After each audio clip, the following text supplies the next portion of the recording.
Why did you make this recipe? So steak dinners were always a big celebratory meal for. Oh God. Yes. Oh, hello there. Don't mind me. I was about to do some home cooking. Today, I'm bringing the steakhouse home. We're doing a perfect steak, a loaded baked potato, and the wedge salad. The animals are really ramping up, and it's not just because we're shooting. I believe it's because we have a large hunk of meat on the counter, and it's driving both the dogs and the cat absolutely crazy.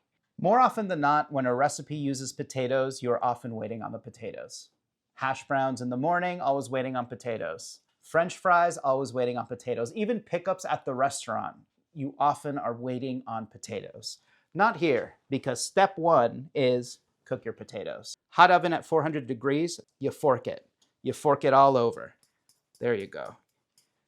Fork it all over. So keep turning, keep forking. You're turning and you're forking. We're gonna rub that potato with some oil. You wanna get it lubed up all over. Now you wanna season it all over. See, I'm going from above, it's just sprinkling. You want an even coating. You don't wanna go crazy with it. You just wanna make sure it's nice and seasoned. This is also gonna help dry out the skin, which is gonna get it crisp. Potatoes into the oven. Let's work on our wedge salad. First step, bacon. Bacon goes into a pan. And what we're doing is we want to render out the fat of the bacon, and then we're gonna crisp up the bacon in that same fat. So in order to do that, I'm gonna go into a dry pan over medium, no added fat because the bacon has plenty of fat. And then I'm gonna add some water. That water is going to help render out the natural fat that's in there, and then that water is gonna evaporate, and then you're gonna be left with bacon fat. So we're gonna just let that chill while we get the rest of our salad ready. When did I get the steak? I got the steak 5 days ago when I was really craving steak. And today, 5 days later, steak is the last thing I wanna eat. Yeah. Well, what happened? Why didn't we cook it 5 days ago? There was a snowstorm for one. Yeah. Which means our child was home, which means it's hard to get shooting done. Well, also, America seems to be falling apart. It's a tough time to be excited to sell something that you've worked for. It seems like there's other stuff happening. All right, let's do this. Let's do this. We're gonna power through. We're making blue cheese dressing. I like using a really good blue cheese and keeping it really simple. Cut the rind off. I'm gonna set aside some blue cheese to crumble on top. Crumble up some of that blue cheese. We got some buttermilk. The texture of the buttermilk and the tang is gonna be really nice. A little sherry vinegar. Recipe says red wine vinegar, but I'm completely unprepared for this shoot besides buying the steak, because that's really the only thing I was thinking of. So we're gonna make it work with what we got. So you can make it work with what you got. I don't really have enough sour cream, so we're gonna double up with some creme fraiche. It's getting loud over there. Yeah, see, our water has evaporated, and now there's enough fat for that bacon to start frying up and crisping up in. Now we're gonna blitz this up. They're still a little chunky. It's not fully smooth, but it's smooth enough that it's creamy. Give it a taste, so now we're gonna hit this with a little salt. Blue cheese dressing needs a lot of black pepper. Don't be shy, don't be scared. You need that black pepper. All right, our potatoes are about to come out of the oven. Let's make sure that they are nice and soft. Ooh, yeah, look at that. See how that just easily goes in and out? And you know the skin is really crisp when you need to kind of jam it in a bit, like you're stabbing someone in the neck. There we go, nice and crisp. Let's pull all that out. Even though I'm like really out of it, not really into it, don't want to eat this, don't want to do this, things are coming out okay. My bacon's really nice and crisp. My baked potatoes came out perfect. This dressing is delicious. I want to eat this with like potato chips and celery or whatever. Now we're just going to cook the steak. I like South American rules. They do just coarse salt, meat, some oil, and that's it. Because you really want to taste the meat. Something like a filet, since it's so low fat, I feel like it still needs a butter base just because it could take that extra flavor. But something like a ribeye, butter basting a ribeye seems like a waste of butter. We got the steak 5 days ago.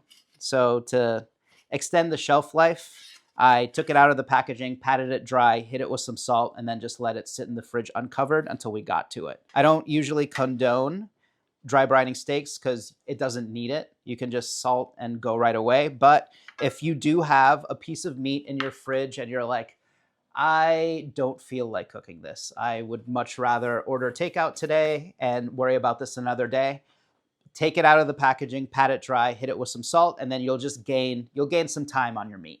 I love it when it has that generous spinalis on it. That's my favorite part of the ribeye. So now we're gonna season this, top and bottom. Let's go. You dry brine and you're seasoning still? Yeah, because it's so thick. Shake off the excess. Oil on your griddle. This is a cast iron griddle that we have. And then we're popping some weights on top. Steaks, because of the fibers, they tend to buckle, and then you end up with a sear on the outside and have this ring of under sear in the middle. Pork chops tend to do that as well. So this just helps keep it flat. And this is where the steak technique comes in. We're gonna flip this guy. We're gonna flip this guy every minute. We're gonna keep flipping and keep flipping and keep flipping because we want to develop that crust. With a steak this big, I might need to finish it in the oven. I might not, but I'm not even gonna try until I'm really, really happy with the crust on my steak. A lot of people like the reverse sear, which is where you cook your piece of meat under low temperature to your desired temp, and then you finish it on the griddle or wherever to get that crust on it. I don't like that method because I want as deep a crust as I can get. So by starting with my sear, there's no limit to how long I can sear my steak and develop that crust because it's fully raw. I can keep flipping it so it's not going to cook more on one side than the other. You're still gonna get that nice gradient. And a lot of the times, even with a steak this thick, when I'm happy with my sear, guess what? It's perfectly cooked all the way through. Whoa. See, that is, when I say sear on a steak or a crust, this is what I'm talking about. I don't wanna ruin this crust that we built, so I'm gonna rest it on a rack. Just like that.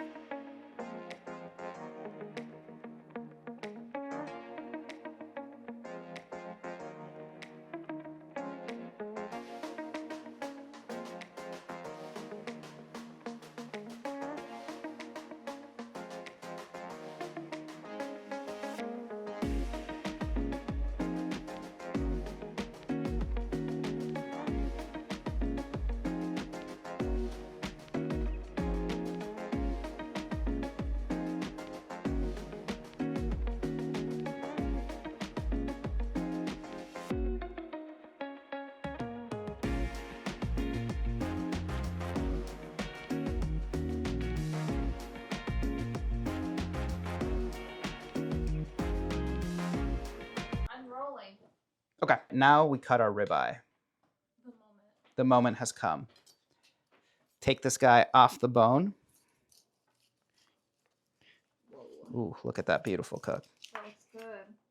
Huh? Look at that. I like to cut my ribeye into their separate parts. Here I've got this tail piece that connects the eye to the bone. It's really bouncy. It has a nice thick fat cap. That was fully done on the stovetop, edge to edge. You can see how thick that crust is. Do not tell me that you can do this with a reverse seared steak. And now I'm gonna remove the decal.